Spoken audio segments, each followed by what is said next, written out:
Comme d'habitude, bonjour à vous tous. Les îles du Sud, du Nord, l'archipel Guadeloupe, d'une certaine manière, sans oublier le reste du monde, et aussi un salut très bas pour les followers. Nos followers, ces sortes d'aficionados, comme je les appelle, qui nous postent beaucoup de commentaires. Nous prenons lecture et nous vous remercions beaucoup. Vous faites à votre manière, donc, je dirais, l'émission. Alors, aujourd'hui, EcoClub aborde aussi un sujet, nous allons débattre, un sujet d'habitude important et aussi d'actualité. Il s'agit, d'une certaine manière, de la mondialisation. Vous savez, le monde vit depuis des années sous l'ère de la mondialisation. D'autres personnes diront la globalisation. C'est pareil, donc. Le grand port maritime de Guadeloupe témoigne d'une volonté de positionner le territoire dans la mondialisation. Une position choisie, dit-on, et non subie. Le chantier est immense. Des questions sont posées. Pourquoi cette attention ? Quelle dotation géographique, institutionnelle, humaine qui prédispose notre territoire à devenir un acteur important dans la Caraïbe, peut-être sans doute dans le reste du monde. Quels avantages possibles pour la population ? Que dire du rayonnement du territoire dans la Caraïbe et dans le reste du monde, dis-je ? Est-ce une opportunité ? Comment l'optimiser pour des effets leviers sur l'ensemble de l'économie ? Il y a à s'interroger. La Guadeloupe, un hub au cœur du continent américain, peut-être un mythe ou une réalité, c'est une question qui se pose. Vous le comprendrez aisément, téléspectateurs followers. Nous allons aujourd'hui parler du grand port maritime de Guadeloupe. Nous allons nous interroger quels seront les enjeux du grand port maritime de Guadeloupe dans ce contexte de globalisation, de mondialisation. Voilà donc le cocktail thématique qui nous réunit ce dimanche 12 mai 2024. Alors, nous aurons bien entendu une vidéo, mais avant de venir à la vidéo, bonjour à vous, chers amis, clubistes. Raphaël. Oui, bonjour tout le monde. Belle et chaude introduction à un débat transversal, intéressant et qui concerne notre projection dans notre propre avenir, dans le futur global et dans le futur local. Et non pas dans le futur bocal. Pas bocal, non. Il ne faut pas qu'on reste dans notre bocal. Il y a des enjeux considérables à partout, géostratégiques, locaux. Est-ce qu'on veut prendre une dimension qui va vers l'ouverture totale, quitte à avoir la démesure et la disparition ? Est-ce qu'on veut rester dans notre îlette ou dans notre igloo ? Je ne sais pas, on verra pendant la discussion. Question clivante. En tout cas, bonjour. Bonjour. Alors, Ramaï aussi.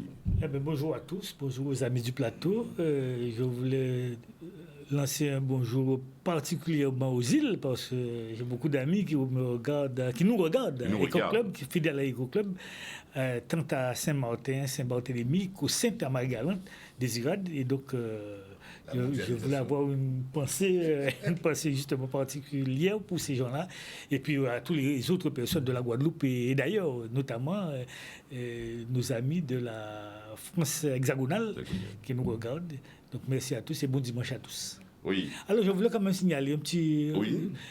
comme j'avais promis aux téléspectateurs de EcoClub Canal 10, de faire un petit point sur l'eau, il n'y a toujours pas d'amélioration. En fonction... Alors qu'on dit qu'il y a eu beaucoup de travaux, beaucoup de fuites, des milliers de fuites qui ont été réparées, et donc on devrait s'acheminer vers une amélioration. Mais là, je n'ai pas connu pire. Même dans les périodes intenses de coupure, le moule Saint-François. Et j'ai même entendu M. Serva dire sur une radio qu'il est venu à la radio et s'est lavé avec une bouteille d'eau. La semaine dernière, c'est dire que c'est toujours généralisé sur la Guadeloupe. Et je souhaite vraiment que les choses avancent pour améliorer le sort des Guadeloupéens. J'espère qu'il n'y a pas autant de fuites d'eau que de fuites d'eau sur les nouvelles dispositions à prendre. C'est bien dit. Alors René, Ouais. tu joues bien du bout, il arrive là, René, non? Non, bel bonjour. Attendez, la semaine passée. Oui, mais ça, la grippe, ça a toujours arrivé beaucoup de chaud, et froid. Et ça facile à prendre, on va passer à d'autres. C'est oui. Donc, bel bonjour pour tout le monde, bel bonjour pour les gens qui écoutent nous, toute la diaspora qui écoute nous aussi, pas seulement en France, à tout côté. Tout le monde, puisque nous, l'autre côté, en Afrique, il y a des gens qui écoutent nous, et bel bonjour à tout le monde en Guadeloupe et à Archipel là, bien sûr, bonnes îles dans nous. Bel bonjour à tout le monde qui écoute nous et les gens de la Caraïbe qui écoutent nous. La mondialisation. Alors, il y a un petit bitin oui. quand même, on te dit par rapport à problème de l'eau là, c'est que, oui. bon, on célèbre déjà dit, les s'ouvre les promesses n'engagent que ceux qui les écoutent. C'est ça qui veut dire que nous avons l'impression qu'en fin de compte, bon, c'est pour qu'on parler à eux, mais en fait, il y a un réel problème qu'il faut une solution au jour et qu'il faut trouver pas qui pied pour régler le problème là. Mais ça qui frappe moi beaucoup plus, c'est que même là où ça a marché des côtés, il y a arrangé pour essayer de faire moins d'œuvre pour que ça ne pas marcher. Récent problème à des là et à Montin qui viennent poser encore à nouveau. C'est-à-dire peut-être parce que ça a marché trop bien là et qu'il y a pris un prix convenable par rapport à ça de mon capé, ils ont essayé de jouer ça pour mettre mon ado des autres ado au problème. Donc au cas finit pas me dire est-ce que les bons sens on rôle à jouer pour tous ces monde là ça et est-ce qu'il y a pensé Guadeloupe véritablement là où il y a prendre des décisions. Voilà, c'est des répercussions extrêmement désagréables en termes d'image pour le territoire. Alors, chers amis, à vous téléspectateurs, le sujet a été précisé. Quels seront les enjeux du grand port maritime de Guadeloupe dans le contexte de mondialisation? Alors, pour ouvrir donc cette émission, nous avons retenu la projection d'une vidéo, que va nous projeter bien entendu la technique. Et nous allons débattre dans le cadre de nos thèmes. Voilà. Alors, vidéo.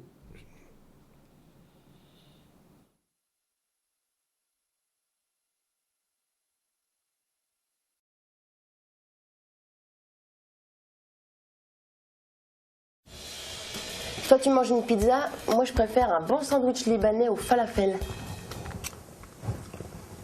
Toute cette nourriture étrangère, c'est exotique, tu trouves pas? Moi, ça me donne envie de voyager dans le monde entier pour tout goûter. Mais tu n'as pas besoin de voyager. Avec la mondialisation, les produits du monde entier sont ici, à portée de main. Du monde entier, c'est pas un peu exagéré? Mais pas du tout. C'est d'ailleurs pour ça qu'on parle de mondialisation. On parle du phénomène de mondialisation depuis une quinzaine d'années. Cela signifie qu'actuellement, tout circule de plus en plus vite. Les informations, les hommes, les produits, l'argent. Mais comment ça se passait avant la mondialisation? Eh bien, avant, tu n'aurais pas pu manger des sushis en France ou boire de cette boisson gazeuse. Les produits seraient restés dans leur pays de fabrication. Aujourd'hui, cette boisson que tu connais bien est bue dans le monde entier. Les entreprises sont devenues internationales. Elles fabriquent et vendent dans tous les pays de la planète. Et cela est dû aussi au développement des moyens de transport. Et aussi à Internet, qui permet de communiquer avec le monde entier en un simple clic. Et aussi à d'autres moyens de transmission des informations. Certains produits sont importés en France. D'autres sont exportés. Regarde ce pot de yaourt. Certaines marques vendent leurs produits dans le monde entier. Donc les yaourts fabriqués à la ferme et vendus au village voisin, c'est de l'Antiquité? Presque. C'est souvent la même histoire. Au début, l'entreprise est simplement nationale. Puis elle a conquis le marché européen et enfin le marché international, le monde. Les Français aussi font la même chose dans leur domaine de spécialisation. Par exemple, comment ça se passe dans le cinéma? Et Mathieu, toi qui t'y connais, le cinéma aussi est mondialisé? Bien sûr. Mais le cinéma, c'est un peu différent, c'est de la culture. Chaque pays montre aux autres les films qu'il fabrique afin de faire connaître sa propre culture. Le cinéma américain est depuis longtemps dominant grâce au modèle hollywoodien. Le Japon exporte beaucoup de ses dessins animés, qu'on appelle les mangas, et l'Inde produit énormément de comédies musicales, etc. C'est drôlement intéressant de connaître les goûts des autres pays. Moi, j'aimerais bien savoir, par exemple, à quoi ressemble le cinéma brésilien. Eh bien, rends-toi dans un festival de films. La plupart décernent des prix spéciaux à des films étrangers. Preuve que la mondialisation touche aussi le cinéma et la culture en général. Mais malgré la mondialisation, il existe toujours des pays plus pauvres que les autres. Pourtant, les échanges devraient favoriser l'équilibre, non? En théorie, oui. En pratique, la mondialisation contribue souvent à augmenter les inégalités entre les pays. Par exemple, certaines matières premières, comme le café, le cacao ou le sucre, sont achetées par les pays riches le moins cher possible. Alors les agriculteurs des pays pauvres ne gagnent pas assez pour vivre? Voilà, certains vivent en effet dans la misère. Mais alors il faudrait peut-être veiller à ce que le commerce soit plus équitable, non?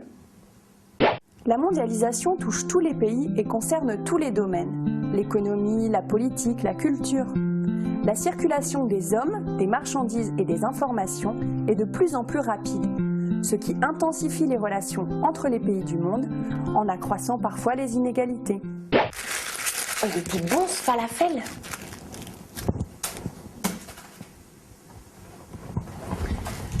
Et la planète? Pense à tes déchets. Tu devrais faire un tour à la Journée mondiale de l'environnement. Eh oui, c'est aussi ça la mondialisation. Pensez tous ensemble à la santé de notre planète. Bon, la mondialisation, ça ne concerne pas que les déplacements. Il y a aussi des devoirs que les pays doivent respecter en s'associant. Voilà, c'était donc une vidéo qui nous permettra, j'espère, de mettre les pieds à l'étrier. Il faut dire que, bon, il m'était, je dirais, impossible. Je n'ai pas pu trouver un Guadeloupe de production. Donc j'ai dû, grâce à la mondialisation, toujours trouver une production pour pouvoir un peu ouvrir le débat. Mais j'espère que nous allons bientôt venir à ce stade-là pour produire nous-mêmes notre vidéo. Alors, messieurs, c'est une question importante, la mondialisation. C'est notre vie de tous les jours.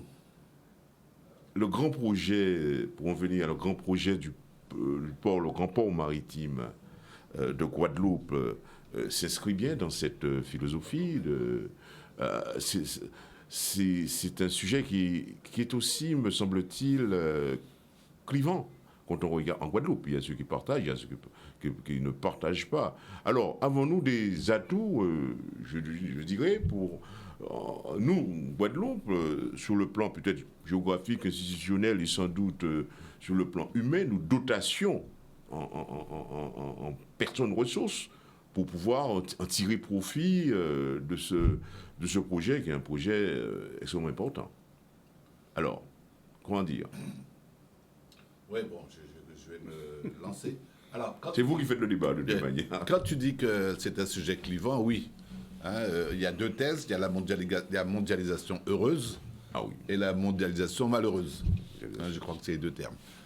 Et j'ai trouvé que le petit film qu'on a passé est bien gentil. Parce qu'en fait, il met à côté... bien sûr, c'est échange bien, mais ils ont oublié les capitaux, les finances... Et le rapport de force qui est à travers ça. Alors, je me permets, excuse-moi, sans vouloir. Il y a quelques. Il faut dire que c'est une vidéo quand même qui date. Hein. Par exemple, quand on parle de 15 ans, ça existe déjà bien longtemps. Non, mais ça fait partie, mais ça fait partie de la mondialisation heureuse. Oui. Alors, pour bien comprendre ce qui se joue en Guadeloupe et comment nous pouvons être happés par ça, il faut rappeler un peu de technique. La mondialisation, c'est trois choses. La mondialisation des échanges, la globalisation de l'économie. Oui. Et l'internationalisation de la production.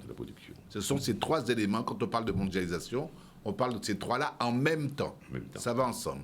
Avec l'idée que les biens, les services, les personnes et les capitaux deviennent accessibles, et ce qu'il faut maintenant, parce que les pays se protègent, parfois on verra ça bien, deviennent accessibles, peuvent se déplacer sans frontières, sans gêne, etc. Alors, dans ce système-là, il est clair que les échanges, les routes maritimes, et je parle sous l'autorité de Raymond, ont été, depuis le XVIIe, XVIIIe siècle, les voies royales principal de la mondialisation. Alors, on parle de mondialisation maintenant, mais il y a eu des mondialisations bien avant. Hein. À l'époque esclavagiste. L'esclavage était aussi d'une certaine manière. C'est pour ça que, quand tu disais tout à l'heure une idéologie, non, c'est pas une idéologie. Ou alors, si c'est une idéologie en acte. En acte, Hein. oui. Ça veut dire que c'est un vrai système embarqué avec tous ces cohérences et les machines qui vont avec. Et donc, la Guadeloupe se trouve comment? Les routes maritimes sur la planète entière, je ne vais pas être long, sont en train d'être profondément modifiées. Parce qu'il y a le réchauffement climatique et les routes du Nord vont s'ouvrir, parce qu'ils vont faire un troisième passage au canal du Panama, parce que le monde de la globalisation des échanges, c'était au départ le face-à-face Europe-États-Unis, donc toutes les façades maritimes atlantiques. Maintenant, ça devient Indo-Pacifique et ça devient la Chine et compagnie. Et donc, on a besoin de trouver de nouveaux passages pour pouvoir faire circuler les fameuses marchandises de Raymond, donc les conteneurs, optimiser la logistique. Optimiser la logistique, les transports, la rapidité. Bon, l'avion, c'est bien intéressant, mais ça reste cher. Alors que le transport maritime, toujours sous l'autorité de Raymond, c'est pas très très cher par rapport à ce que ça transporte. Et donc, la Guadeloupe se trouve comment?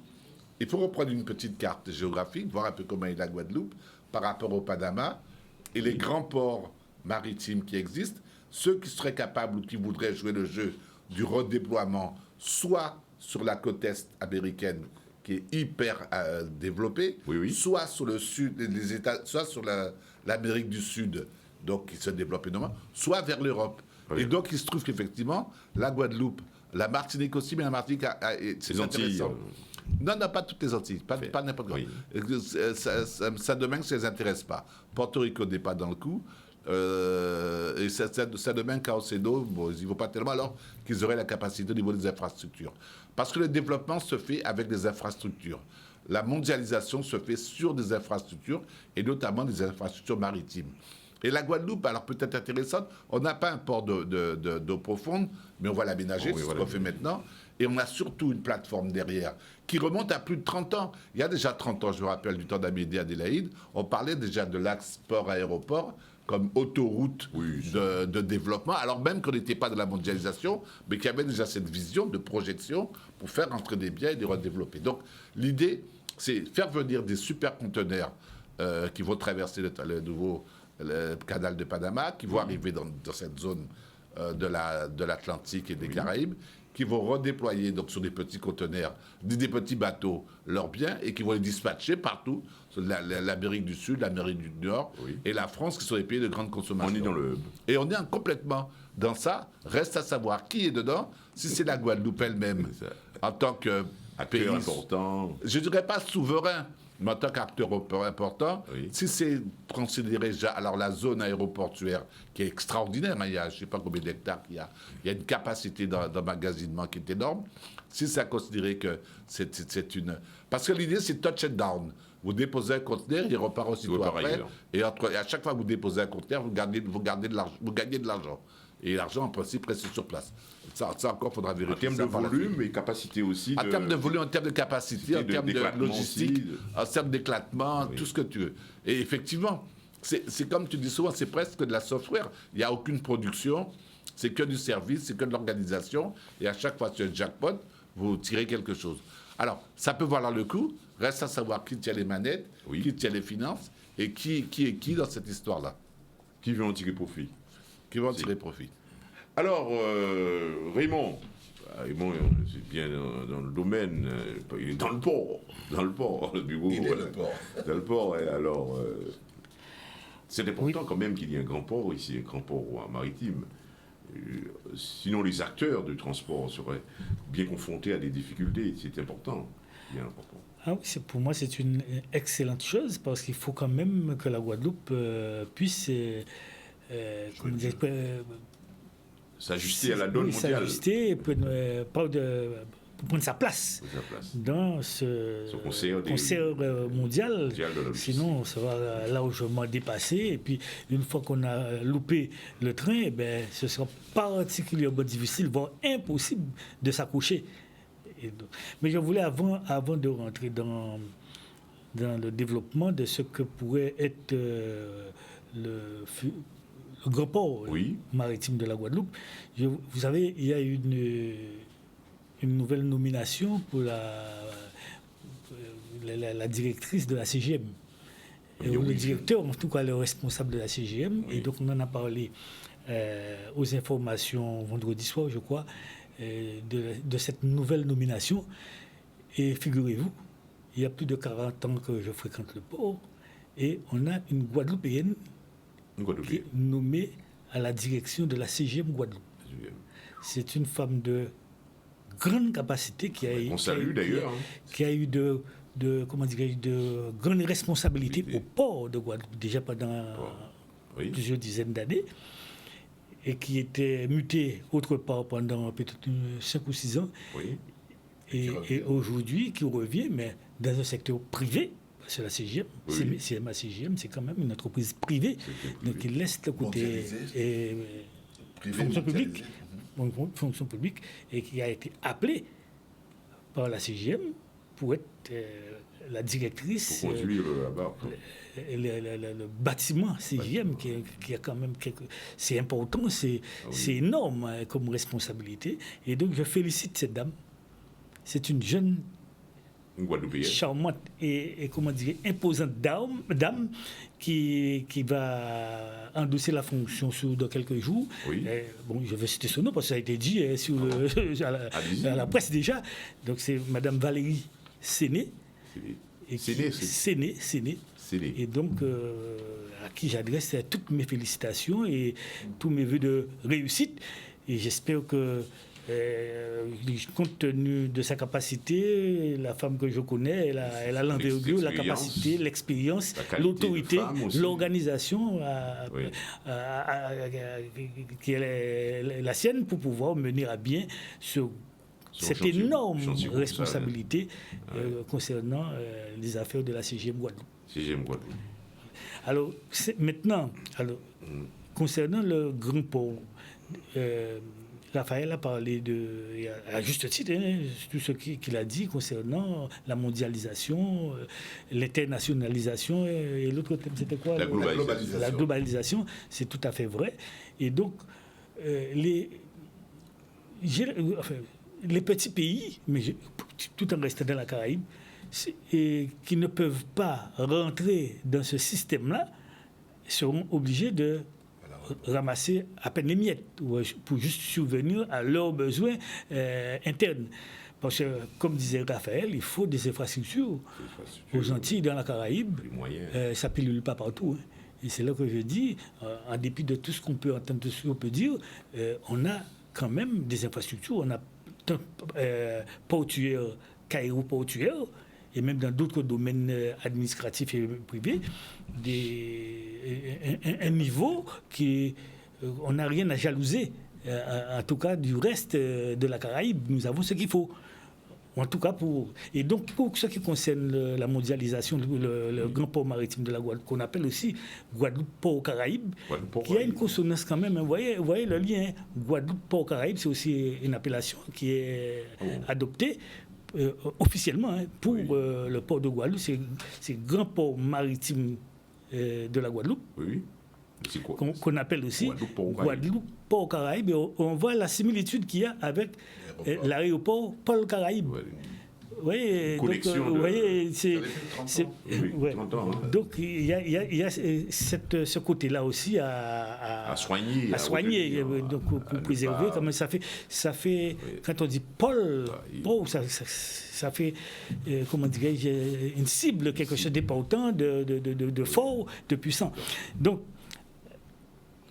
c'est pourquoi il est important aussi, par exemple, de couper, quand on manœuvre les appellations, il faut avoir une dimension globale, internationale, parce que quand on est à Dubaï... d'esprit pour choisir ou bien choisir. Quand on est à Dubaï, on parle de... À Dubaï ou ailleurs, hein, on parle de l'aéroport Paul-Caraïbe, ça peut donner une idée de ça, là où ça se trouve. Mais si on change de nom, est-ce que l'appellation va porter autant si on est à l'extérieur pour pouvoir, ou alors ajouter, annexer, je sais pas, mais enfin bref, ça c'est un autre thème. C'est un autre thème. Donc le développement du port, c'est quelque chose d'important. Je pense que la Guadeloupe doit prendre part, et on ne peut pas dire qu'il y a beaucoup de comment dirais-je, de friction. Oui. C'est quelque chose qui, certes, il faut prendre des précautions, il y a des règles à respecter, environnementales et d'autres, mais globalement, c'est quelque chose qui avance et les travaux sont plutôt bien avancés, en tout cas de ce que je vois de visu. Il y a d'énormes travaux, ça se chiffre en centaines de millions d'euros. Et donc, les travaux sont bien avancés et la Guadeloupe sera prête en 2025-2026 pour accueillir les gros mastodontes qui, normalement, devraient diminuer l'empreinte carbone par kilo de marchandises et puis qui devraient aussi apporter sur le plan local, je ne dis pas qu'on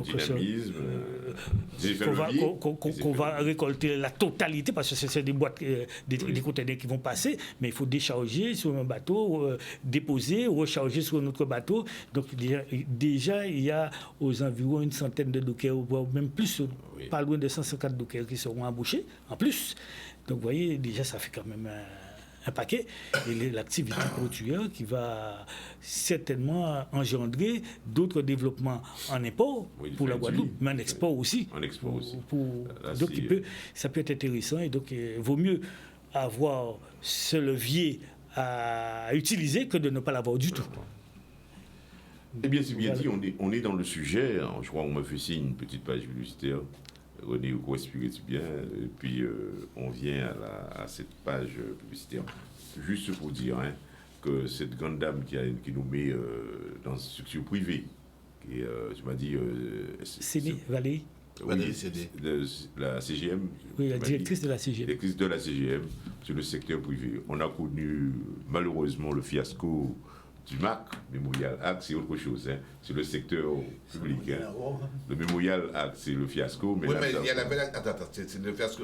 On ne peut pas... On peut imaginer les choses. Faire attention. À ce niveau-là, elle était au moins aussi... Madame Vincent était au moins aussi compétente et reconnue qu'elle est Valérie. Absolument. C'était un bijou, cette femme. Bon, maintenant, comme d'habitude en Guadeloupe, qu'on les démontait, etc., ça, c'est autre chose. Voilà. Mais elle, en tant que personne, je ne sais pas ce que... On va voir ce que ça va donner de toute manière. Restons attentifs. C'est bien de nous l'avoir annoncé, tout de même. Je n'avais pas eu cette écoute. Voilà, alors, publicité. Et si on revient avec René. Nous sommes donc de retour à notre émission Éco-Club après cette courte page de publicité. Notre thème ce matin, faut-il le rappeler, quels seront les enjeux du grand port maritime de Guadeloupe? Alors, René, le débat est lancé, qui regardera, qui analysera aussi si certaines problématiques qui tourné autour de pour là ça. Oui, si le grand port a rentré dans le cadre en vision, qui était de la mondialisation, mais la mondialisation, il est en train de mort. Il est en train de mort tel qu'il a existé là, il est en train de mort, tout simplement parce qu'à l'heure actuelle, ni les égoïsmes, mais les protections nationales qui reprennent la main, compte tenu des saillots-vives constitutions et qui montraient qu'en fin de compte, la mondialisation est amenée à des situations de dépendance que les gens n'ont pas accepter tout simplement parce que dans les sociétés, ni une explosion de plus en plus forte. À les peuples en particulier, c'est là à les peuples qui ont produit, à les gens qui ont produit, contre tous les effets négatifs à la mondialisation. Puisque la mondialisation... On fait peut-être un aspect à la mondialisation. Mais n'empêche. Parce que là, qu'il faut savoir bien que la mondialisation, c'était avant tout l'affaire des finances, du commerce, etc. Donc, nous avons un certain nombre d'habitants qui apparaissent, et pas nécessairement l'affaire des productions. Donc, si vous voulez, si bien qu'à un moment donné, la mondialisation était accompagnée d'un grand phénomène de délocalisation. Oui, délocalisation. Où il y a essayé de spécialiser des pays. En fonction des dotations En fonction surtout des coûts de production. Oui, dotation. C'est-à-dire là, ça a coûté moins cher des produits, etc.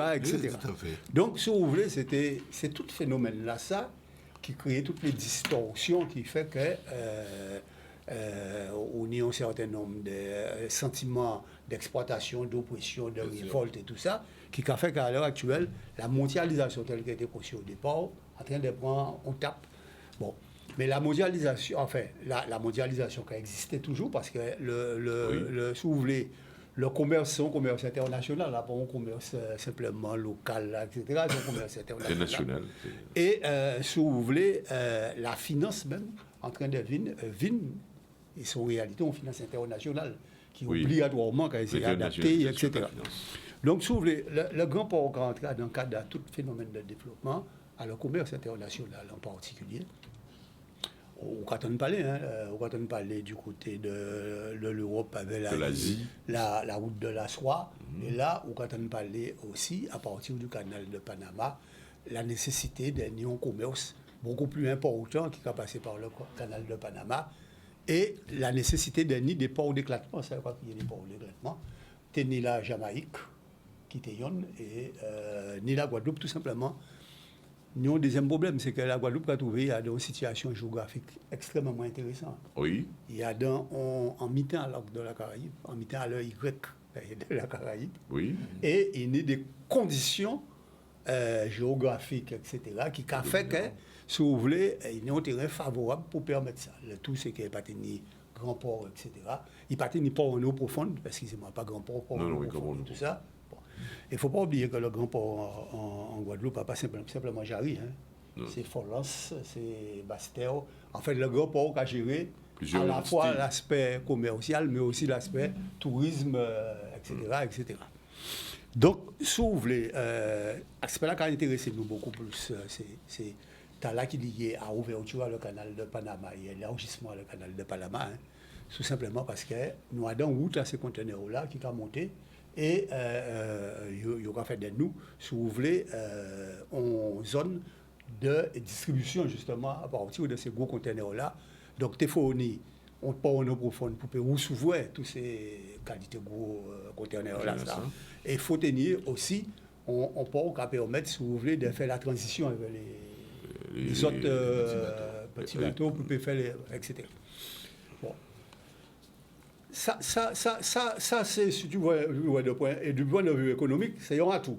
Mais attention, il y a l'aspect aussi écologique. Oui, l'aspect écologique. Le plus peu, en fait. Pendant un bon moment, il était complètement négligé. Et il y a un grand combat qui menait, il faut reconnaître ça, un propre pays en nous, il y a un grand combat qui menait à l'aspect écologique là, et il y a des tentatives de réponse à ces questions-là, qui jusqu'à présent, qui a fait l'objet des débats toujours, mais qui, si vous voulez, pas posé en tout à fait même terme qui a été posé avant, mais qui peut être là aussi, à niveau là, en source d'enrichissement à la fois intellectuel à travers l'université, la création d'emplois de smart. De recherche. Je ne pas dire de création de smart, je crois que ça pour ça, mais en fait, c'est-à-dire tout un certain nombre de sociétés de services, de recherche, etc., qui peut développer alentour à ça, aussi bien au niveau, à tous les niveaux d'ailleurs. C'est un des aspects que le grand port obligé qu'il y ait une condamnation, parce que pour y vivre, il faut y tout aspect là, ça, alentour, à niveau là, ça.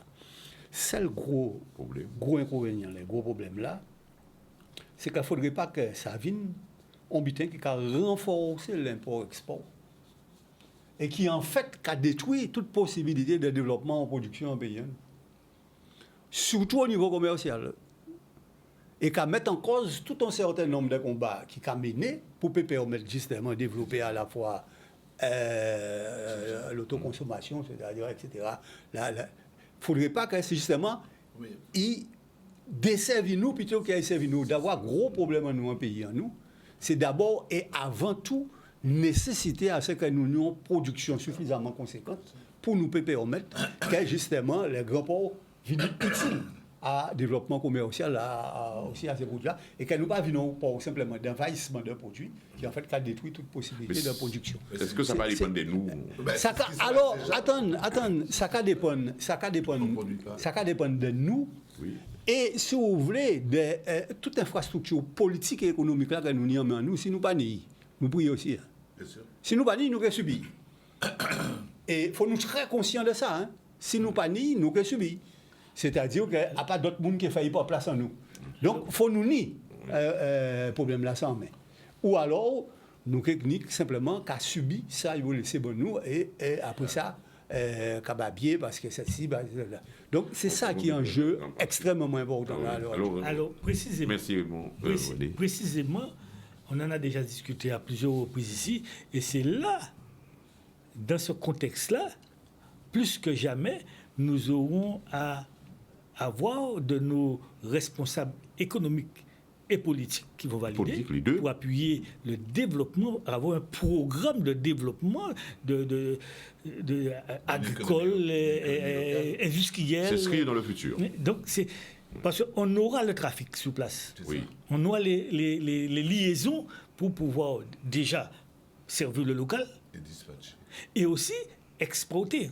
On aura les infrastructures qu'il faut, on aura les navires qui seront comment dire, sur place, disponibles pour pouvoir partir avec la marchandise. Il faut aller distribuer Là, il faut et produire. dans la Là, il faut Caraïbe produire. et en Europe. Donc, et c'est là. Encore faut-il que tu aies des choses à exporter. Mais c'est là que je dis la pensée guadeloupéenne. C'est là les locaux. On est arrêtons-nous. Il faut arrêter à vivre comme on vit aujourd'hui. Le développement. Il n'y a pas de programme de développement économique, de développement agricole, de développement industriel, de développement même dans le domaine artistique et dans tous les domaines. C'est là. Il faut arrêter de subir. Nous aurons c'est un atout en plus qu'on aura. Alors, que nos politiques entendent, que nos responsables économiques, nos CCI, nos chambres d'agriculture et consorts, les chambres consulaires puissent se mettre au travail avec les politiques ou sous l'impulsion des politiques pour pouvoir sortir quelque chose, un programme de développement économique de ce pays-là. Enfin, pour sortir de cette vie de rente que nous menons, comme disait Darmanin. Et puis, pour recevoir les gros bateaux qui vont arriver, déjà, il y a des bateaux, comme tu disais, René, pour diminuer l'empreinte carbone. Parce que ce sont des bateaux qui vont emmener plus de marchandises avec moins de consommation. Avec moins de consommation, parce que les bateaux me sont améliorés au niveau de la consommation en énergie fossile. Et il y a même des bateaux de la CGM. Et là, c'est la CGM qui est un peu le roi en la matière, avec peut-être deux autres, c'est quand même la 3e compagnie mondiale. Oui. Et des bateaux à l'hydrogène où il n'y a plus de pollution possible. Donc, l'empreinte carbone est quasiment nulle avec les bateaux à propulsion hydrogène. Donc, il y a tous ces éléments-là qui sont pris en compte. Je pense que c'est quelque chose, c'est vraiment un tournant un tournant mondial, mais que la Guadeloupe est là-dedans. Maintenant, il ne faut pas louper, il faut bien exploiter les différentes potentialités que nous avons, parce qu'il y a quand même un petit peu de concurrence. Il y a la Martinique qui est dans le coup. Qui nous regarde. Bon, il y a la Jamaïque qui est plus dans l'axe du canal de Panama que nous. Donc, et pour recevoir, je vais terminer sur ça, pour recevoir ces gros bateaux-là, il faut encore des infrastructures annexes. Par exemple, la personne qui va envoyer son bateau en Guadeloupe, s'il n'y a pas des mesures de sécurité au moment de l'accostage et du départ du navire, pour assister ces gros bâtiments, pour éviter l'échouage. Il y a du vent, il y a du courant, que sais-je, il peut avoir, le bateau est en difficulté parce que la propulsion ne fonctionne pas ou fonctionne mal. Et bien, il faut des infrastructures. Et la Guadeloupe est dotée de ces infrastructures parce qu'il faut des remorqueurs. Faut les mettre pour pouvoir assister c'est ce que je dis. On a une société guadeloupéenne de remorquage qui assiste les bateaux qui arrivent et qui partent avec la puissance qu'il faut pour accueillir ces gros bateaux, parce qu'il faut là aussi s'équiper en matériel qui coûte particulièrement cher et qui doit être à disposition de le port 24 heures sur 24. Disponible 24 heures sur 24 parce qu'il n'y a pas d'heure pour les bateaux. Oui, il n'y a pas d'heure pour les bateaux. Pour pouvoir assister au cas où. Et même de fonctionnement normal pour pouvoir assister ces navires. Donc, il faut savoir aussi que les gens qui nous regardent puissent savoir qu'il faut tout un package d'infrastructures qui coûtent particulièrement cher pour pouvoir accueillir ces bateaux-là. Et puis après, assurer le développement du pays derrière. Oui. Non, mais c'est-à-dire qu'il faut comprendre le port autonome comme une tête de réseau. Un système.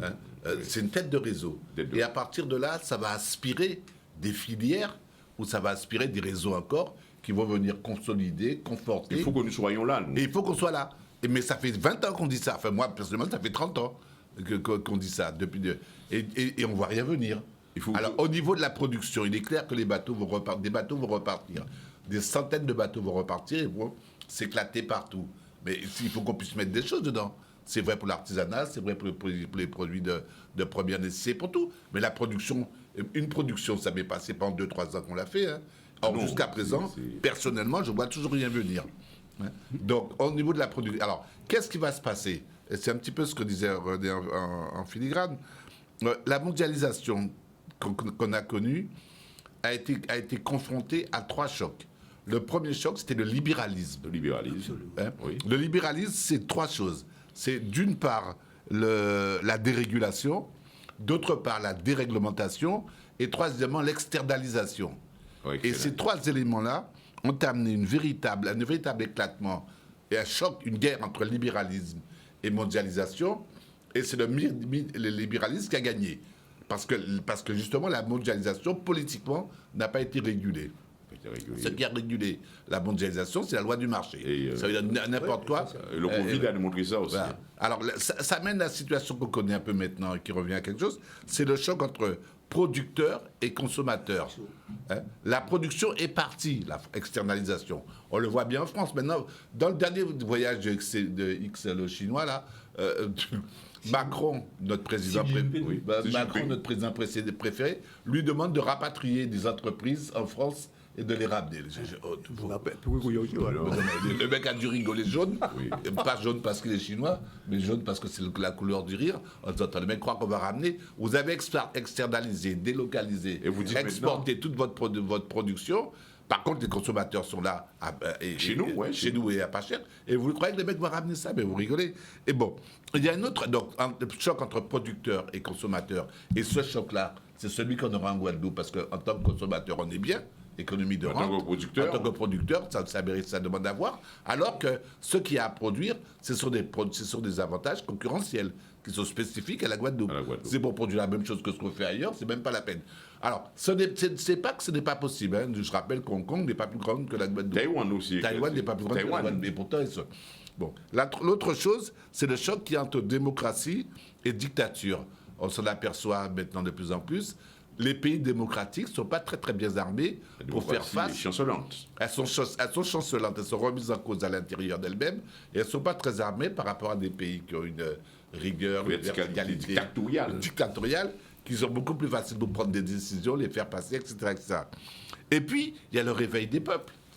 Et ce fameux réveil des peuples, avec des niveaux de qualité, d'exigence, où ils ne veulent pas... Bon, peut-être que le Guadeloupéen n'a rien à cirer de cette chose-là. Il a envie de rester tranquillement dans une qualité de vie, dans une qualité d'environnement. Parce que, déjà, maintenant, je me rappelle de discussions que j'avais à l'époque quand on travaillait sur le port, où on disait que c'était le jardin de la Guadeloupe, etc., etc.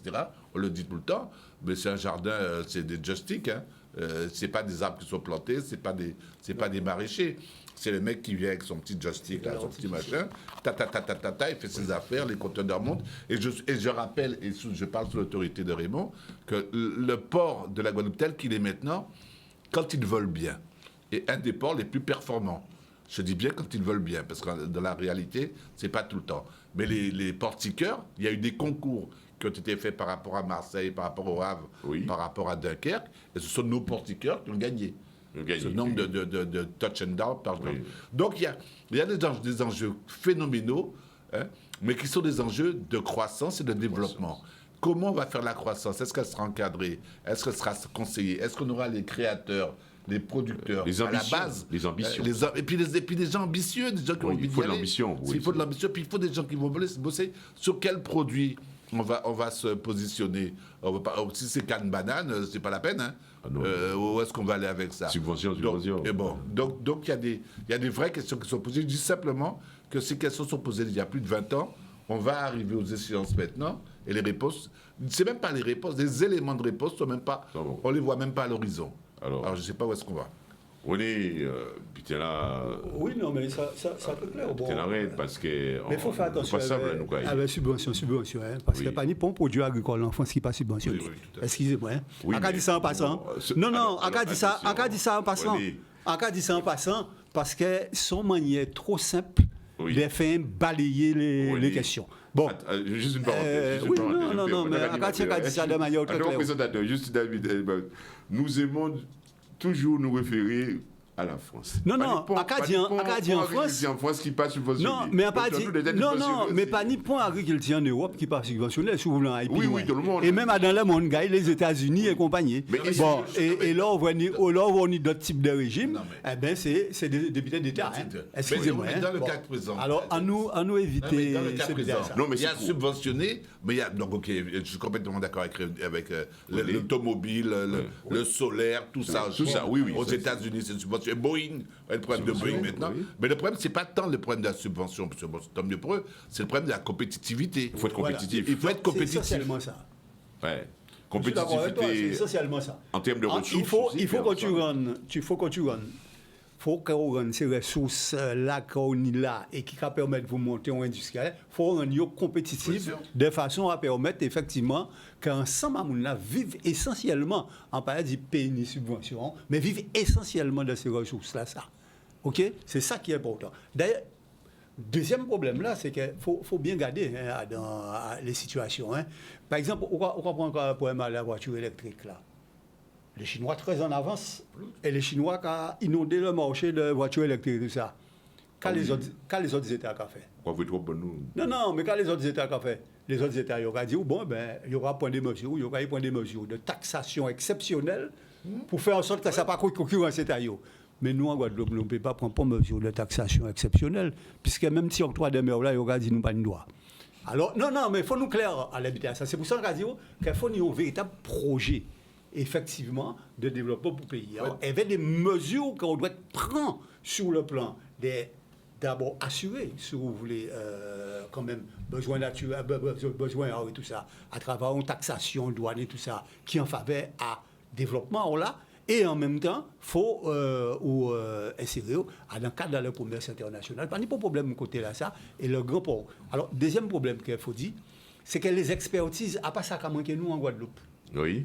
Nous avons toutes les expertises nécessaires. Et pourquoi? Le problème là, c'est que nous n'avons pas un véritable projet.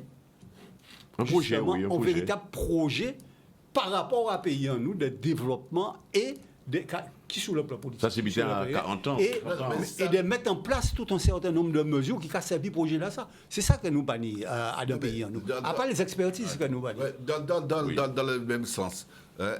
Ça fait longtemps, tout le problème de diagnostic, il est fait depuis longtemps, il est fait par n'importe qui. C'est pas la peine de rester. Non, il est fait, il est bien fait, on sait. Il y a deux faiblesses rédhibitoires en Guadeloupe sur lesquelles on ne comprend pas. Parce que la ressource humaine guadeloupéenne existe malgré tout. Un, c'est le problème de plan d'action, une fois que tu as fait le diagnostic. D'abord, regarde le problème de l'eau. Une fois que tu as fait le diagnostic, OK, on fait quoi? Et d'autre part, et là, c'est ça qui va jouer pour le développement, et c'est ce que Raymond disait, le problème de l'organisation. Quelles sont les stratégies organisationnelles que vous allez mettre en place pour assurer le développement et le redéploiement puisque d'un côté, vous allez avoir de la matière première, de l'autre côté, vous allez avoir de l'offre et la demande. Oui. Au milieu, c'est l'organisation. Et si l'organisation n'est pas souveraine, on va se faire laminer par le marché ou par les finances. Quand vous parliez là à l'instant, je pensais aussi vous le savez aussi, un grand économiste, David Ricardo, qui nous disait qu'il fallait se spécialiser en fonction de ces dotations en dotations ressources. Je veux dire, c'est le cas de la Chine. Dans le cas de la Chine, Taïwan aussi. Sur le plan, par exemple, des puces, c'est parce qu'il y a des dotations de ressources. Et c'est pour ça que les Américains rapatrient leurs usines, leurs projets, leurs brevets et compagnie sur les États-Unis, ne les envoient pas en Chine. Mais pour revenir à ce que René disait par rapport aux voitures électriques, l'Europe est en train de s'agiter, et les États-Unis, pour pouvoir protéger leur marché. Alors que le système capitalistique, le problème capitalistique et libéraliste viennent de chez eux. Et s'ils ont été dépassés par la Chine et par d'autres pays, c'est probablement aussi les élèves vont dépasser le maître. Mais ils vont vouloir protéger ça. Mais ce n'est pas eux qui détiennent les matières premières. 80% des ressources rares. 80% des ressources rares sont gérées, sont dominées par la Chine. Donc, en toute façon, c'est pour ça que je pense qu'il faut. L'idée, c'est de raisonner en filière.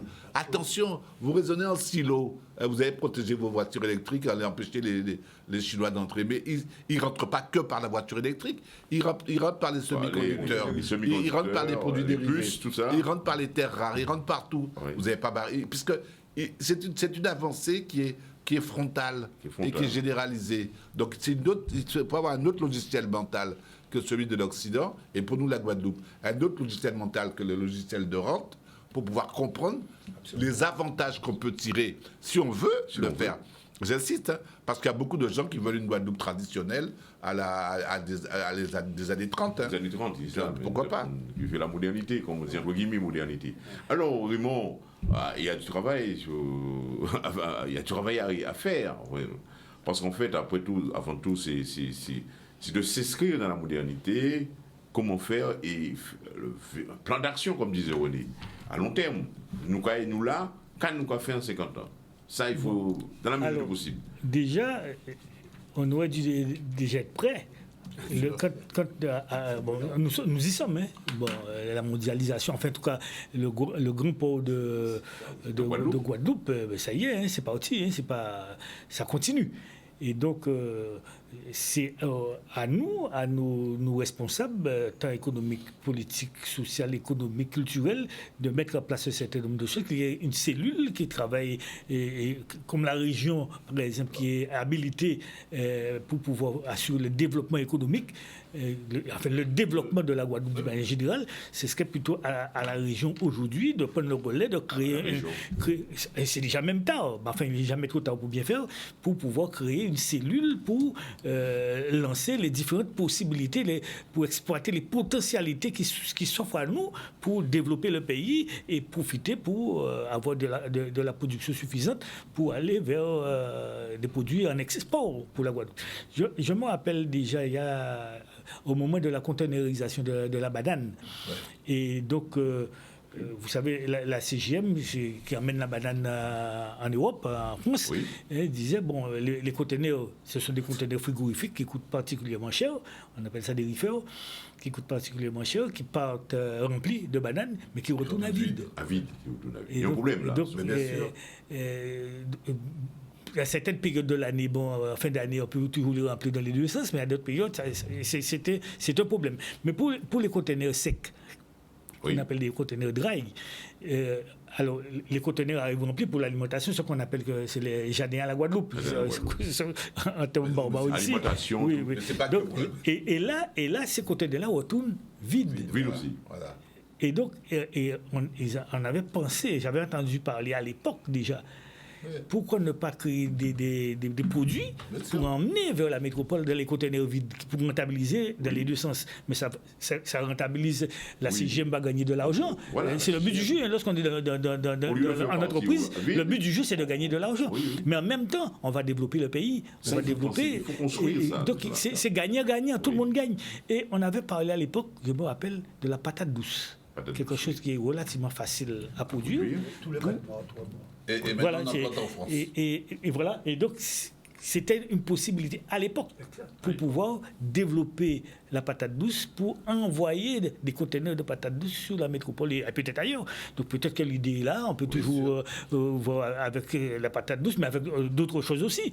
Il y a d'autres possibilités et même en matière artisanale, il y a une valeur ajoutée qu'on peut créer pour développer, envoyer sur l'Europe, mais aussi le reste de la Caraïbe. Mais aussi avoir sur place aussi, excuse-moi, allez-y, peut-être on va donner à Raphaël. Oui, alors je disais aussi, dans la foulée de ce développement, il y a le hub de Guadeloupe, de Martinique, de Jamaïque, mais aussi il y a la redistribution qui doit se faire. Et en matière de redistribution, bon, ceux qui sont déjà là, ils ont le gros bateau, mais ils ont les petits aussi pour faire les petits pots, pour aller vers le dispatching.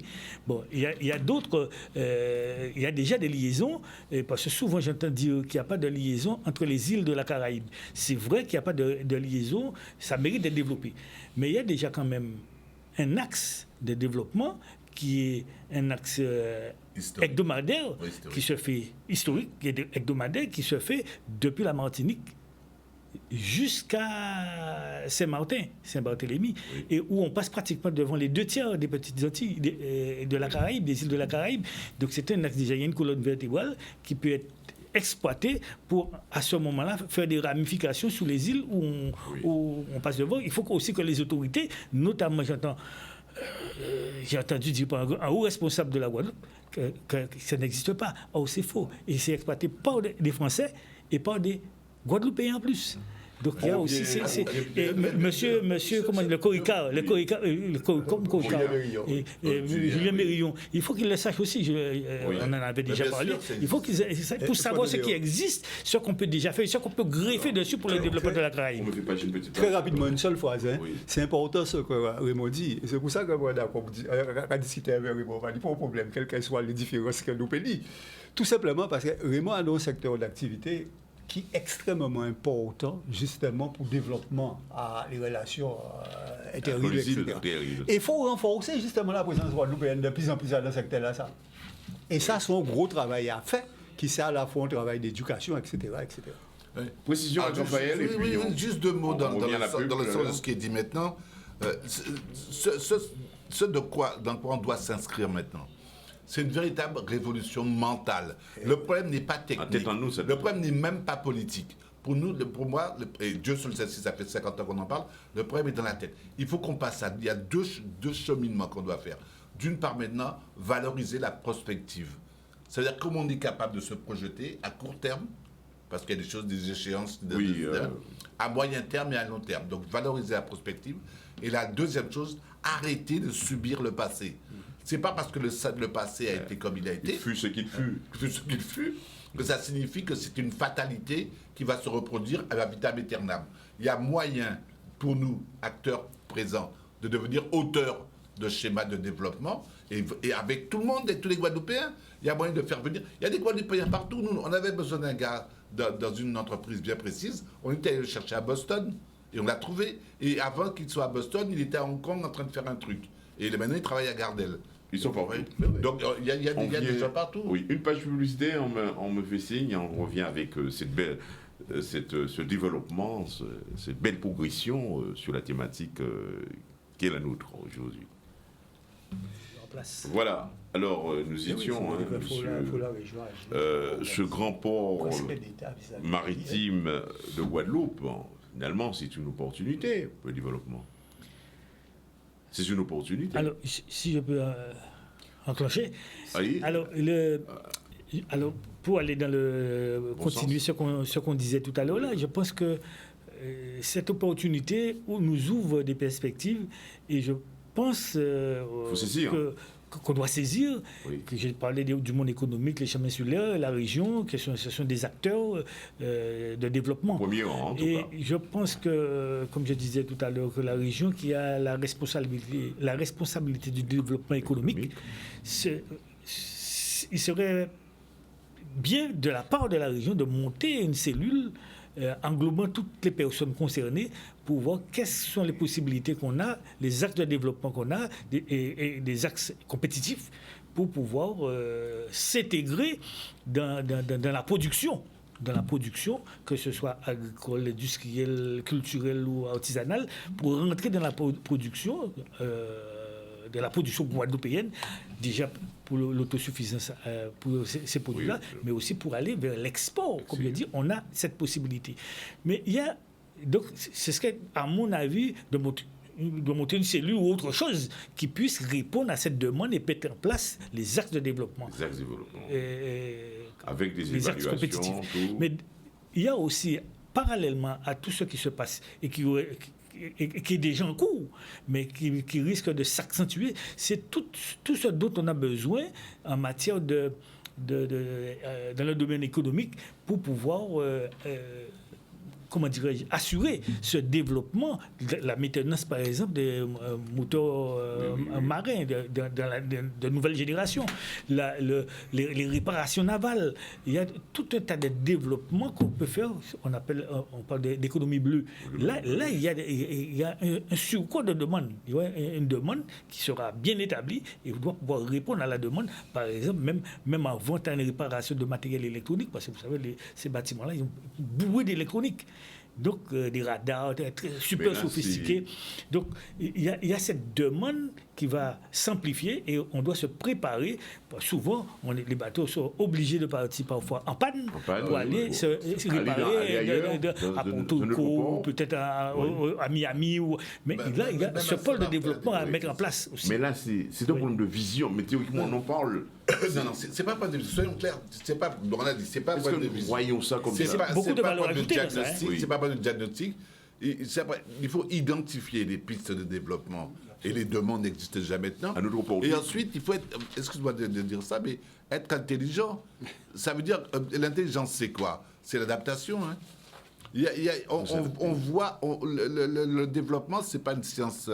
Bon, c'est pas du hasard. C'est pas la roulette russe où dès l'Africain, il a roulé. Il faut le penser, le construire. Il faut le penser, il faut le construire, il faut l'assumer. Et là, l'idée du port, c'est que le port, ça peut être une immense machine à aspiration. À développer, vers le haut. développement. Et donc, avec deux termes chers à mon ami Macron, de redistribution et de ruissellement, D'éclatement. qui sont deux notions différentes. Mais si cette aspiration n'est pas accompagnée d'une inspiration par les acteurs du territoire, vous parlez de beaucoup des politiques, moi j'aime bien, je vous écoute avec beaucoup d'humilité. Moi je crois plus à la société civile, je crois plus aux économistes et puis aux capitalistes. Moi j'ai rien contre le capitalisme, que des gens qui ont envie de se faire de l'argent, des gens qui ont envie d'investir, des gens qui ont envie de machin, se lancent et y aillent.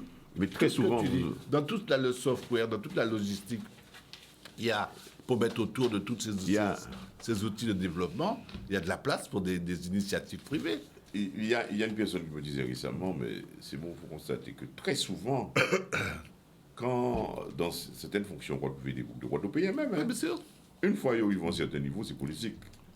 Ils se casent là-dedans. Oui, mais et ça, peut-être, c'est justement, ce sont à eux de faire avancer les choses. Oui, mais pour ça, on a dit, là, où est-ce là-dedans? Parce que ni des Guadeloupéens représentés Mais qui dans la direction, enfin, la comité de surveillance du Oui, rapport, c'est ça. etc. Oui, de surveillance, Mais il faut où sortir. Là, où est là?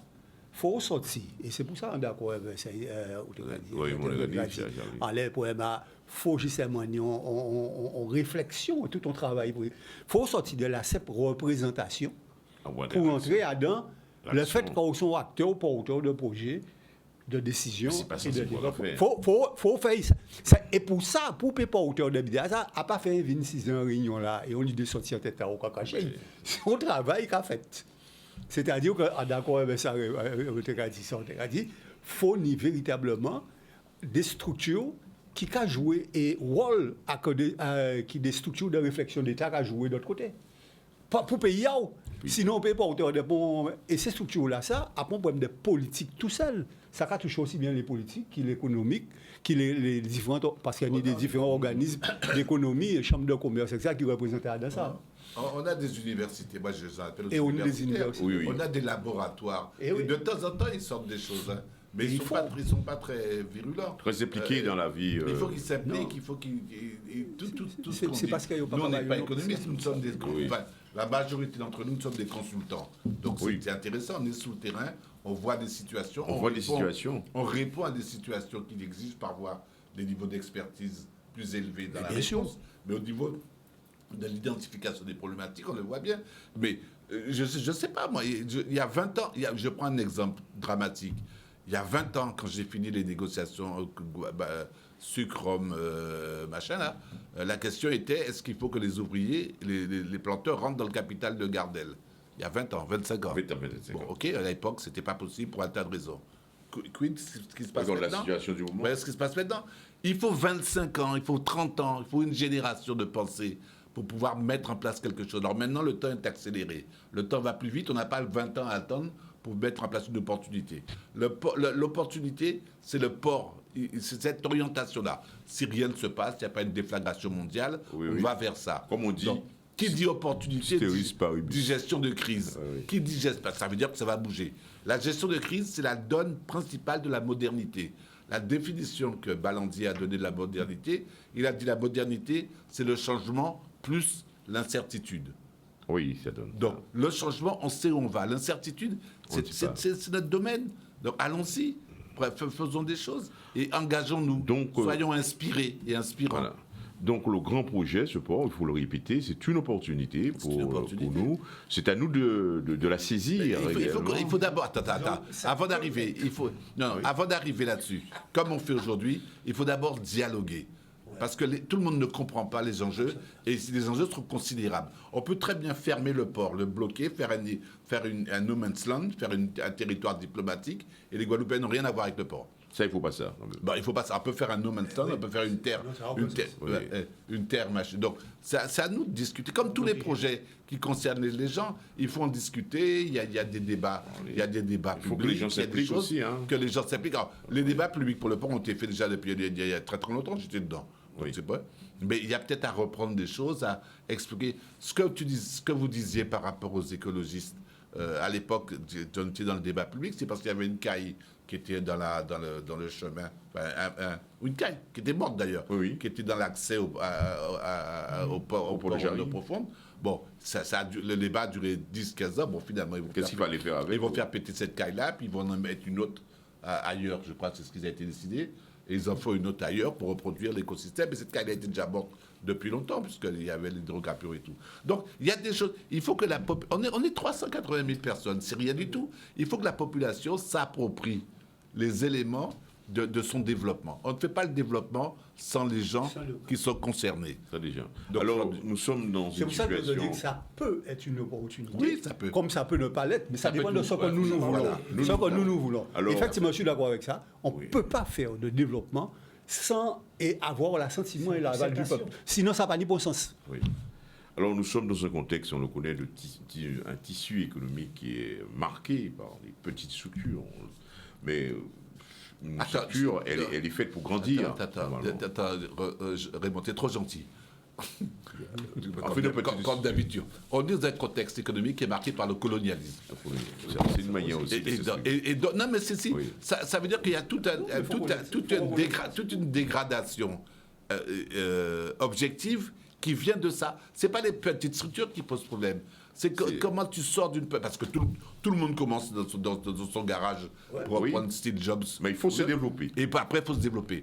Or, dans les schémas mentaux, le développement, c'est un problème de perspective, de prospective et de capacité de changer de costard.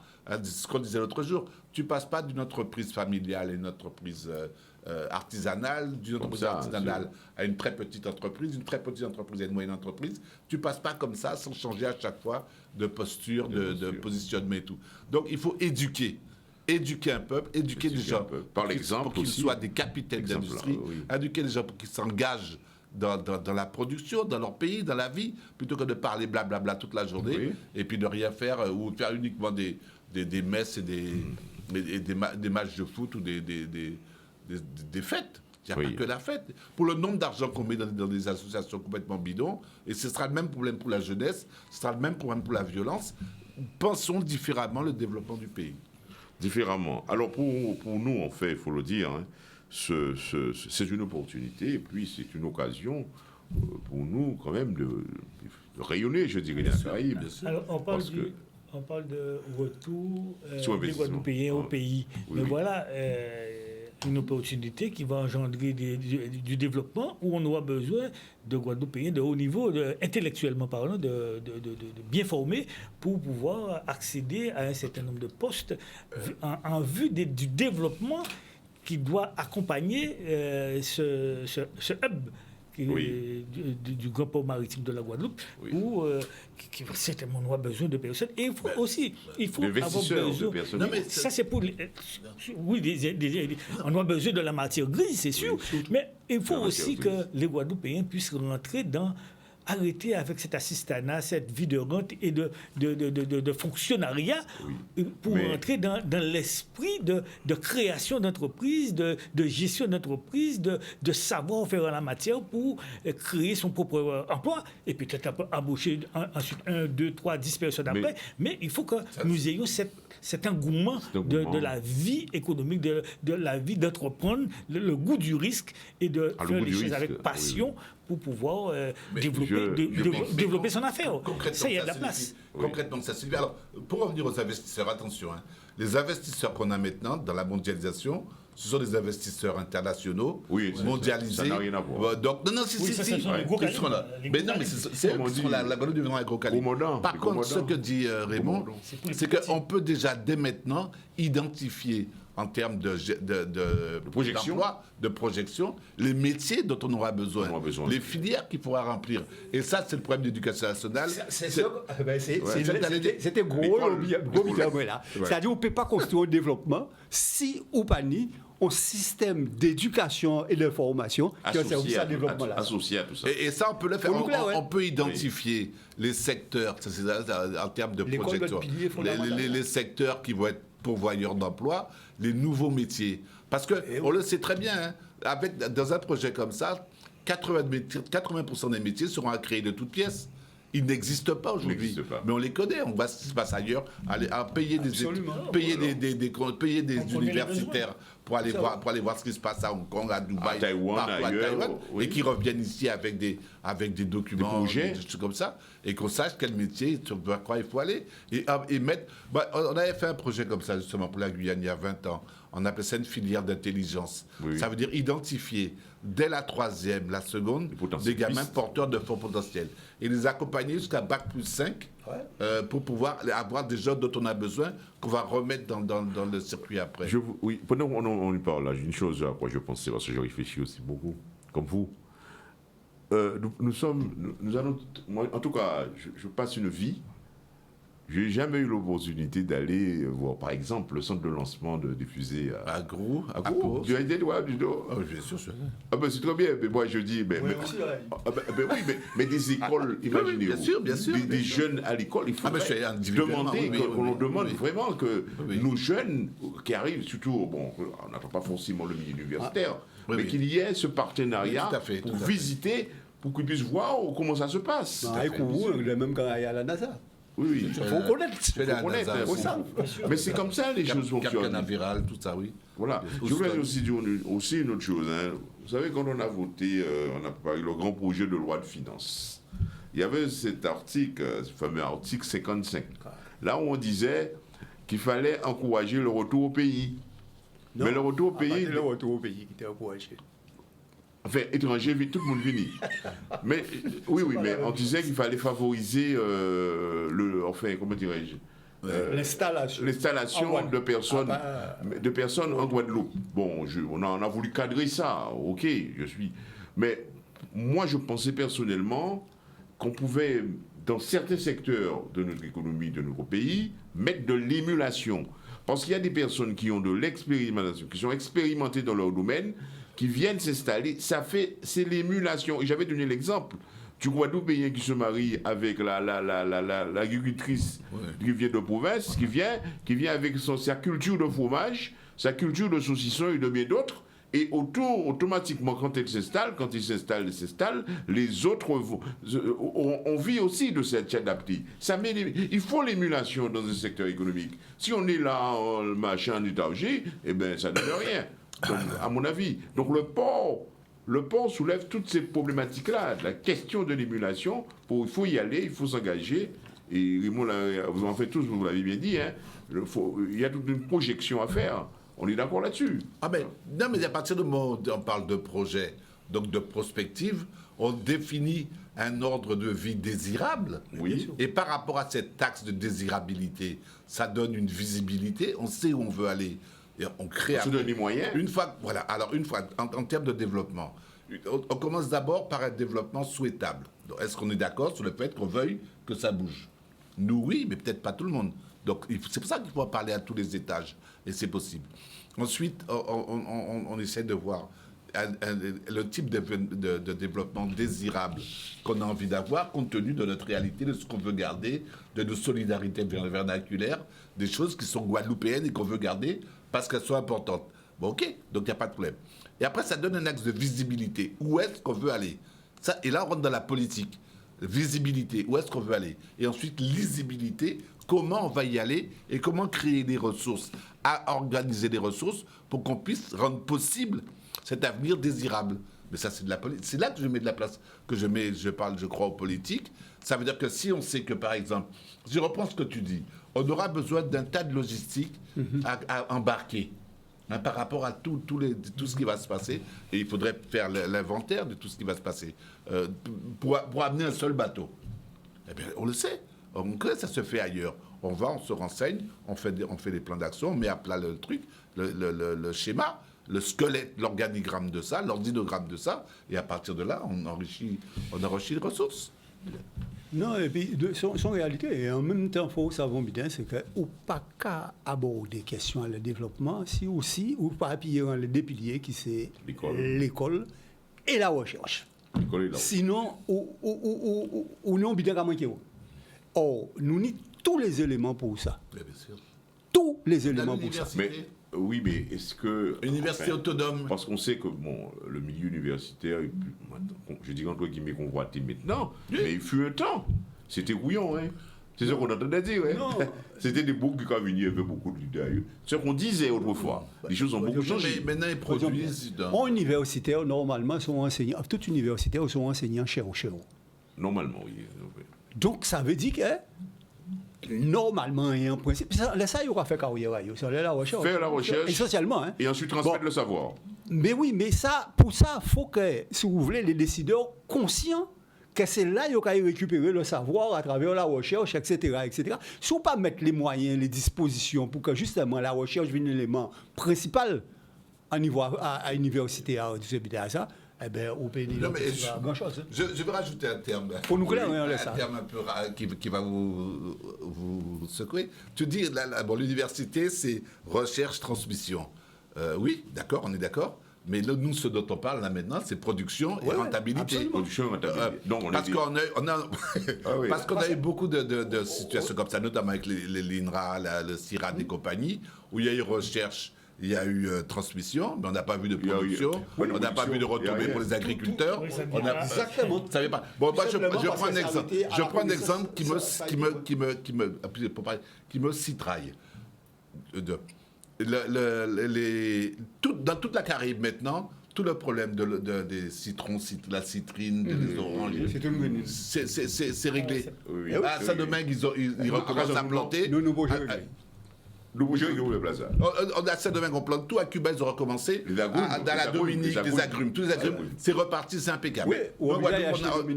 Mais je disais ça. Quand on va dans les grands supermarchés qu'on a là, grands supermarchés, bien, on voit des agrumes, citron, on voit des agrumes partout. Orange. On a dit, mais nous avons un problème en tête. Comment on n'arrive pas à régler pour que nous soyons aussi les producteurs, les grands producteurs. C'est la coupure qu'il y a entre la recherche et exactement, entre la recherche et puis l'application pratique. Et l'application pratique. Alors, l'idée, serait peut-être de prendre des étudiants-chercheurs ici, de les envoyer, ou du moins de signer des partenariats ciblés sur le problème de nos difficultés, ciblés sur nos difficultés, comment les régler, comment ça se passe là-bas. Dans certains domaines, ça marche. Je vois par exemple, chez les dentistes, je parle parce que ça m'a intéressé récemment, tous les dentistes vont se former à Saint-Domingue. Parce qu'il y a un savoir, d'odontologie, il y a du savoir, il y a des implants, des machins, qui sont plus. Je parle pour les dentistes. Mon dentiste, c'est ce qu'il fait. Mais dans d'autres domaines aussi, l'application, les plans d'action de la connaissance, parce que si la connaissance reste en l'air, ce qui est très français, la recherche fondamentale, la connaissance abstraite et tout, j'ai un exemple en tête, bon, je ne vais pas en parler parce que il est sensible, bon, c'est par rapport au docteur Henri Joseph. Docteur, je l'adore, c'est un garçon que je connais depuis tout le temps. J'ai connu, il était avant qu'il parte faire ses études. Sa mère était ma collègue. Je ne comprends pas pourquoi son truc ne se développe pas plus que ça. Il a un produit de toute beauté, d'une efficacité totale, d'original et tout. Foutez ça dans l'industrialisation, faites ça se développer plus. Mais non, apparemment, tu as arc-bouté sur une posture guadeloupéo. La recherche fondamentale, ouvrir, aller chercher le financement là où il est. Tu restes la propriété, tu gardes ta propriété. Gagnant. Tu gardes ta propriété intellectuelle, tu gardes le machin, mais ça par définition, le développement est ouvert. En Guadeloupe, il y a un boulevard. Enfin, quand on regarde ce vide, puisqu'il n'y a pas, les entreprises ne sont pas là pour prendre le relais, pour relayer les résultats de la recherche fondamentale et aussi de la recherche appliquée. De manière à ce que... je serais peut-être, compte tenu de ma position, je serais peut-être même plus dur que toi. Je pense qu'il y a une répression entre la recherche fondamentale et la recherche appliquée. Oui. Et qu'on empêche à la recherche appliquée de s'exprimer. Parce qu'il y a un tas de domaines dans lesquels... Exactement. Je prends des exemples très bêtes. Non, mais les poids du bois, les poids d'Angole, les poids ceci, les poids cela. Pourquoi il n'y a pas des champs de poids? Il y a ça partout dans la Caraïbe. Des poids d'Angole, des poids Moukoussou, des pois ceci, des pois cela. Mais c'est valable même dans d'autres domaines. Qu'on le domaine juridique, Oui. qu'on le domaine, si vous voulez, de l'école, justement, de la pédagogie, du développement et tout ça. C'est valable dans tous ces domaines-là, ça nous a dit là, on sort de coupure entre la recherche et la chaîne d'application pratique. Ça clair, hein? Oui. Moi, au niveau à l'école, il y a un des Oui, plus mais- gros problèmes mais qu'on dans ces- a reproché, qu'on a dit, c'est que l'innovation et le développement et la recherche en Guadeloupe, il ne pas pris en compte du tout au niveau à l'école là. Non, pas du tout. Et même considéré comme un butin qui n'est pas intéressant parce que ni les schémas qui viennent de l'extérieur qu'il faut appliquer. Et ça, c'est extrêmement grave parce que ça va couler tout un certain nombre de Et c'est pour ça qu'on parlait, alors dans le raisonnement, pour reprendre à ça, mais de penser la colonie ou la colonisation ailleurs que dans l'esclavage. Ailleurs C'est pas que dans du tout. l'esclavage. C'est pas du tout. Il y a eu l'esclavage, il n'y a pas de problème. Hein, bon, on s'est libéré, on sait tout ce que. Maintenant, maintenant, il continue la colonisation et elle est probablement plus insidieuse, plus dangereuse que ce qu'a été l'esclavage. Enfin, l'esclavage, il ne faut pas déconner. On ne peut pas comparer, mais c'est deux processus différents. Et le processus lié à la colonisation, il perdure avec ou la complicité de nous. Alors, on arrive C'est la ici, non-reconnaissance on de sa arrive à la fin de cette émission. Il y aurait des choses, non pas de rien de spécial Non, à ça dire. va. Ça va? En tout cas, Raymond, nous comptons sur toi pour nous- amener la barque de la nous- Guadeloupe. Il faut un vaisseau amiral. Non, mais ça- Donc tu es nous déjà dans le devons- domaine. Nous importons beaucoup, mais nous importons Non, mais beaucoup. c'est un groupe, c'est une équipe. Oui, c'est- il faudrait arriver à si vous voulez. cette import substitution, peut-être, import substitution, importons, transformons, et redistribuons. Non, mais Ça. c'est important. Pourquoi? Parce que l'autre jour, là, dans la cérémonie, là, quand on était noir d'œil et tous ces bidons. Bon, moi, en découvrant le monde des aromateurs au Guadeloupe, qui vivant et qui existait. Le problème là, c'est Ah, il y a que. du bon, hein, Ouais, locaux, qui vivant et qui locaux. existait et qui a vie en moins, il ne peut pas faire partie de réflexion globale là, Réflexion globale. en le développement paysan, non. On est payé. Alors, nous étions C'est donc, noté. dans la question. Je vais faire passer l'information. Quels seront les enjeux du Grand Port autonome de Guadeloupe? On arrive à la fin de cette émission. Comme d'habitude, hein, une petite vidéo, parce que vous savez, il y a toute une vie autour du port, le petit port qu'on a connu. Maintenant, c'est le Grand Port maritime de Guadeloupe. Eh bien, le Grand Port aura son futur, aura sa vie. Nous allons donc clôturer cette émission avec une petite vidéo là-dessus. Juste un Allez-y. petit point. Vous avez déjà compris que j'ai un problème avec le passé. Le passé doit être dépassé, compagnie. Mais il mériterait, je serais d'accord pour qu'un étudiant travaille sur l'évolution des dockers entre les années de 70 important, et maintenant.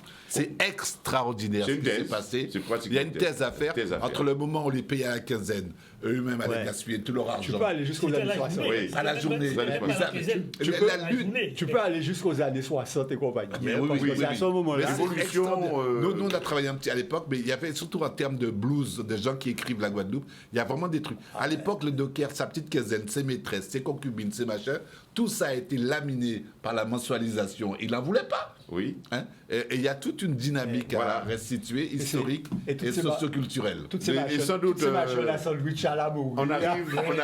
Il y avait une vie autour du extraordinaire. port et je pense dans cette perspective Machin-là, de thèse, celui qui a marié Raymond la sera compagnie. consulté parce qu'il sera consulté ainsi. Et les Pour gens dire comment ça sont- se passe chez les lui, gens- il y a les rapports. Les gens sont encore là. Il faut quand même savoir quelque chose beaucoup. Avant qu'ils meurent, avant qu'ils disparaissent, Oui. saisissons les écrits, Saisissons enregistrons les les témoignages, et puis que des gens Alors, travaillent sur ça. Oui, une grosse masse des gens, des quartiers populaires Oui, on arrive. en Guadeloupe, à Pointe-à-Pitre, c'était des dockers. Ouais. C'est docker.